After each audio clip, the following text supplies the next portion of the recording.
కూర్చున్న మీ అందరితో చెప్తా, పుట్టిన నాటి నుండి నేటి వరకు నేను కన్న తల్లిదండ్రులు ఉన్నారు. కన్న గర్భాన్ని ఎప్పుడు మర్చిపోకు.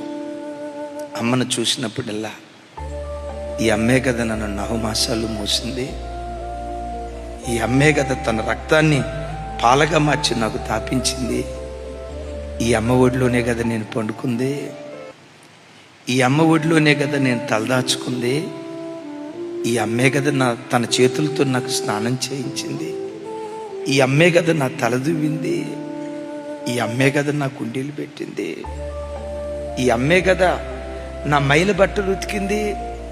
చిన్నతనంలో వాష్రూమ్కి వెళ్ళాలనే ఆ ఇంకిత జ్ఞానం లేని చిన్నతనం, అమాయకత్వపు వయసులో ఆ మైలైపోయిన మల విసర్జన చేసిన ఆ ఒంటిని చేతులతో కడిగింది ఈ అమ్మే కదా.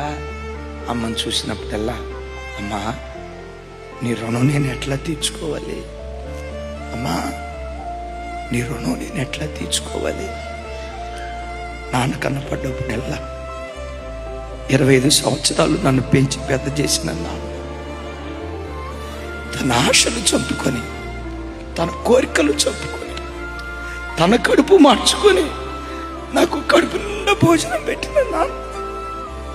ఈ నాన్న రుణం నేను ఎట్లా తీర్చుకో. నాన్న కనపడినప్పుడల్లా నా తండ్రి రుణం ఎట్లా తీర్చుకో.